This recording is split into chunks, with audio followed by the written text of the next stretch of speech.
জয়নিতায় জয় শ্রী রাধেশ্যাম। শ্রীমদ্ ভাগবত গীতার 18তম অধ্যায় আমরা শ্রবণ করছি। তো গতকাল শ্রবণ করেছি 18তম অধ্যায়ের 10 নম্বর শ্লোক পর্যন্ত। আজকে আমরা 11 নম্বর শ্লোক থেকে শ্রবণ করব। মানুষ কাজ একেবারে ত্যাগ করিতে পারে না, কিন্তু কর্মের ফল ত্যাগ করিতে পারে। যিনি কর্মের ফল ত্যাগ করিতে পারেন তিনিই ত্যাগী। তাহলে ত্যাগীকে, মানুষ তো সমস্ত কর্ম একবারে ত্যাগ করতে পারে না।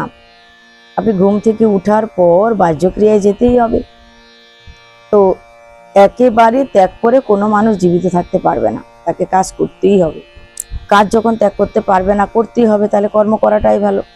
কিন্তু কর্ম তো করবে, কিন্তু কিভাবে? ফলের আশা ত্যাগ করে। তাই কর্ম করো, কিন্তু ফলের আশা ত্যাগ করে। তাই বলছে কাজ একেবারে কেউ ত্যাগ করতে পারে না, কিন্তু ফলের আশা তো ত্যাগ করতে পারে। তাই তুমি কর্ম করো, কিন্তু ফলের আশা ত্যাগ করে, সেটা হবে সাত্বিক ত্যাগ। আর তাকে প্রকৃতপক্ষে ত্যাগী বলা হবে, যিনি কর্মের ফল ত্যাগ করেছেন।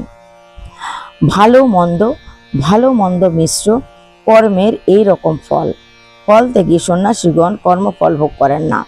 সব থেকে গুরুত্বপূর্ণ যে কথাটা, সেটা হচ্ছে ফল ত্যাগী সন্ন্যাসীগণ, যারা কর্মের কোনো ফল গ্রহণ করতে চান না, ভালোটাও গোবিন্দের চরণে অর্পণ করেছেন, মন্দটাও গোবিন্দের চরণে অর্পণ করেছেন, তারা কখনো কোনো কর্মের ফল গ্রহণ করতে চান না। তাই তারা সবার উপরেই চলে যায়, তাদের স্থানটা সবার উপরে থাকে। কেননা তাদেরকে ভালো কর্মের ফল ভোগ করার জন্য স্বর্গে যেতে হয় না, খারাপ কর্মের ফল ভোগ করার জন্য নরকেও যেতে হয় না। অর্থাৎ ভালো কর্ম এবং খারাপ কর্মজনিত যে ফল, দুটোই তারা ভোগ করেন না, একদম কোথায় চলে যান? গোবিন্দের চরণে। তাই তাদেরকে কর্মফল ভোগ করতে হয় না। বেদান্ত মতে কর্ম সম্পাদনের 5টি কারণ। তাহলে বেদান্ত মতে, অর্থাৎ বেদের মতে, যে কর্ম আমরা সম্পাদন করি, যে কাজগুলো আমরা করে থাকি, বা যে কাজের সমাধান, আমরা সমস্যা এবং সমাধান করে থাকি, যে কাজ করে থাকি, তার 5টা কারণ, তাহা বলিতেছি শুনো। 5টা কারণ কি কি? অধিষ্ঠান, কর্তা, বিবিধ কারণ, কর্তার বিবিধ কার্য ও দৈব। তাহলে কি কি এই 5টি কর্ম সম্পাদনের কারণ? প্রথমত অধিষ্ঠান, কর্তা, বিবিধ কারণ, কর্তার বিবিধ কার্য ও দৈব। এই 5টা হচ্ছে কর্ম সম্পাদনের কারণ। মানুষ ভালো মন্দ যাহা কিছু করে, তাহা এই 5টি কারণ হইতেই হইয়া থাকে। কেউ ভালো কাজ করে, কেউ মন্দ কাজ করে, কেউ ভালো মন্দ মিশ্রিত কাজ করে। তো ভালো মন্দ যা কোনো কিছু কাজ করে থাকুক না কেন, এই 5টা কারণে করে থাকে। অল্পবুদ্ধি ব্যক্তি তাহা বুঝিতে পারে না, সে আত্মাকেই কর্তা বলিয়া মনে করে। তাহলে যারা অল্পবুদ্ধি ব্যক্তি, তারা বুঝতে পারে না কিছু।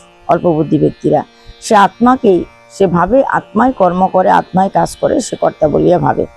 যে কর্ম করে কিন্তু ফলের আশা করে না, সে জগৎকে বধ করিলেও পাপের ভাগী হয় না। সে তো কর্মফল গ্রহণ করছে না, সে তো কর্মফল সব কিছু গোবিন্দের চরণে অর্পণ করছে। সে ভালো কর্মের ফল হোক আর খারাপ কর্মের ফল হোক, গোবিন্দের চরণে পাঠিয়ে দিচ্ছে সমস্ত কর্মের ফলকে।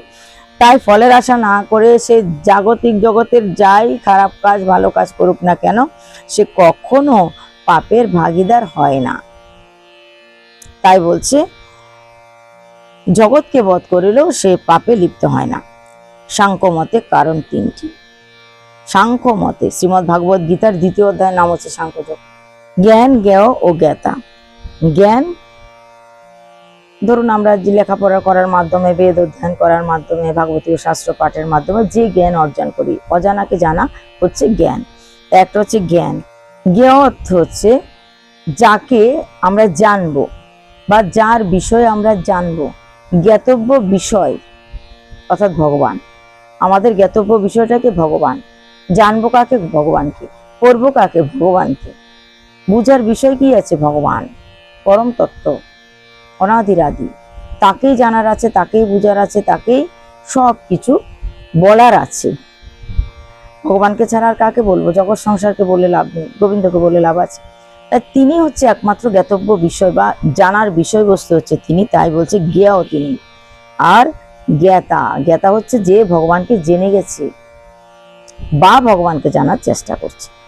তাই সাংখ্যযোগ মতে কারণ 3টি, জ্ঞান, জ্ঞেয়, জ্ঞাতা।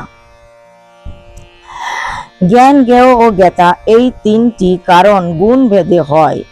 বলিতেছি শোনো। এই যে 3টা, জ্ঞান, জ্ঞেয়, জ্ঞাতা, এই 3টি আবার গুণ ভেদে 3 প্রকার হয়ে থাকে, গুণ ভেদে। তার কারণও তিনটি হয়ে থাকে। তাই আছো বলছি, প্রাণীগণ ভিন্ন ভিন্ন কিন্তু আত্মা এক। প্রাণী ভিন্ন, কুকুর, বিড়াল, গরু, ছাগল, হাঁস, মহিষ আলাদা আলাদা প্রাণী, কিন্তু তাদের ভিতরে যে আত্মাটা আছে, যাকে আমরা দ্বিতীয় অধ্যায়ে সূক্ষ্ম দেহ বলে থাকি, বা ভগবান যাকে আমাদেরকে বলছেন আত্মাই হচ্ছে পরমাত্মার অংশ। পরমাত্মার অংশ রূপে যিনি প্রত্যেকের দেহের ভিতরে বিরাজিত আছে, যে আত্মার কারণে, পরমাত্মার যে ক্ষুদ্র অংশের কারণে প্রত্যেকটা প্রাণী, প্রত্যেকটা জীব জীবিত আছে, তার কথা এখানে বলছি। তো ভিন্ন ভিন্ন যে প্রাণীগুলো আছে, হাজার হাজার প্রাণী, কোটি কোটি প্রাণী আছে, কিন্তু সে কোটি কোটির জীবিত প্রাণীর ভিতরে একটা তো আত্মা আছে, যার জন্য তারা জীবিত আছে। সেই যে আত্মাটা আছে, পরমাত্মার অংশ, সেটা কিন্তু সবার ভিতরে একই রকম। একটা কুকুরের ভিতরে, একটা বিড়ালের ভিতরে যে আত্মাটা আছে, আমার ভিতরে, আপনার ভিতরে সে একই পরিমাণের, একই আয়তনের, একই রকমের পাওয়ারফুল আত্মাটা আছে।